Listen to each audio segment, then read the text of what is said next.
वो कहते हैं ना, अच्छे प्रॉफिट को और अच्छा बनाने के लिए उसकी नींव पहले ही डालनी पड़ती है। इसी बात पर मैं मुकेश जागा आज बात करूंगा आप लोग से कि किस तरह से हम अपने लॉन्ग टर्म इन्वेस्टमेंट के पोर्टफोलियो के प्रॉफिट पर टैक्स सेव कर सकते हैं। फिनेंशियल ईयर 21-22 को पूरा होने में 2 दिन बचे हैं।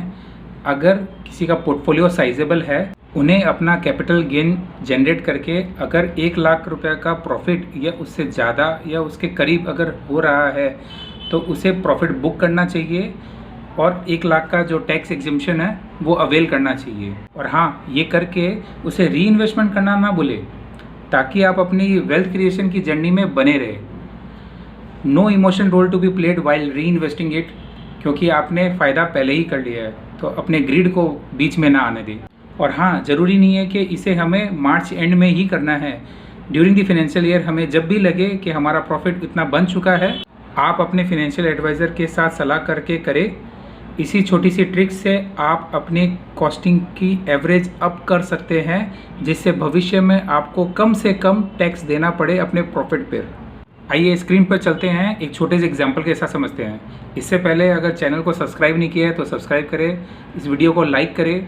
Open free Telegram link description box में दी हुई है, इसे ज्वाइन करें या सर्च करें आदिशक्ति इन्वेस्टमेंट मैनेजमेंट, जहां आपको मार्केट की मूवमेंट्स और अपडेट रियल टाइम बेसिस पे मिलती है।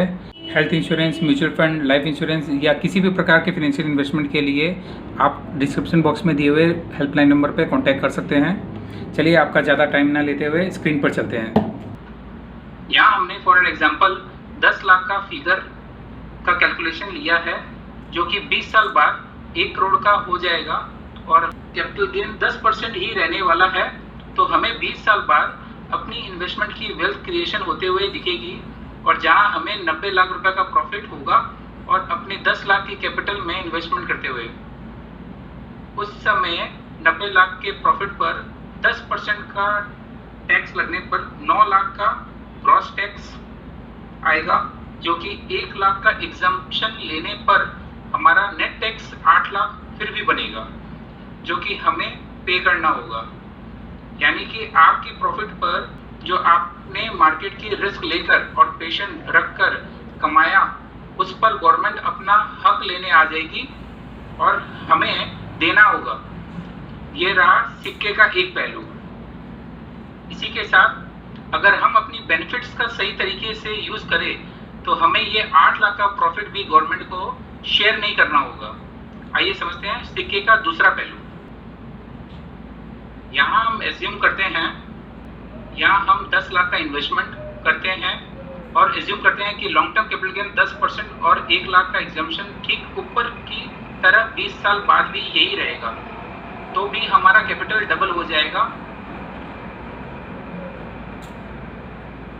और हमें उसको बुक करने में वापस उसका री इन्वेस्टमेंट करते जाएंगे और अपनी कॉस्ट को एवरेजिंग अप करते रहेंगे इन पेपर रिकॉर्ड्स। बट दिमाग में हमें ये याद रखना है कि हमें तो इनिशियल कैपिटल 10 लाख ही लगाया था और इस तरह से हम प्रॉफिट बुक करके टैक्स एग्जम्पशन लेते हुए लास्टली अपना प्रॉफिट पर टैक्स नील कर देंगे। ये रहा एग्जांपल 10 लाख का। वहीं अगर किसी और का कैपिटल 10 लाख से ज्यादा है, जैसे कि 50 लाख, 1 करोड़, 5 करोड़, 10 करोड़, तो उसका टैक्स लायबिलिटी रिड्यूस हो जाएगा। नील तो नहीं हो सकता है क्योंकि एग्जम्पशन तो 1 लाख का ही है।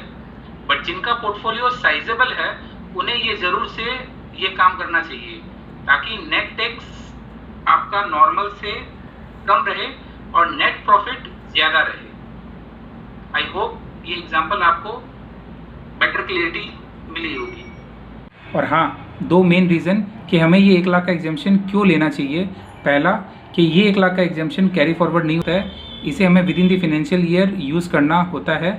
और दूसरा कि इक्विटी पार्टिसिपेशन धीरे धीरे इंक्रीज़ हो रहा है। इवन कंजर्वेटिव क्लाइंट भी इक्विटी पार्टिसिपेट कर रहे हैं धीरे धीरे।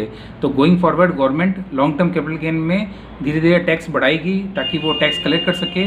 तो ऐसा ना हो कि जब आप एक्चुअल उस पैसे को विड्रॉ करें या तब जब आप पैसे निकाल रहे हो, व्हेन योर टारगेट और गोल्स नियर अबाउट, तो उस वक्त में आपको टैक्स ज़्यादा देना पड़े। इसी के साथ आशा करता हूँ कि ये इन्फॉर्मेटिव एजुकेशनल वीडियो आपको पसंद आई होगी। मिलते हैं जल्द किसी और इंटरेस्टिंग टॉपिक पर इन्वेस्टमेंट मैनेजमेंट करते हुए। Till then, good bye.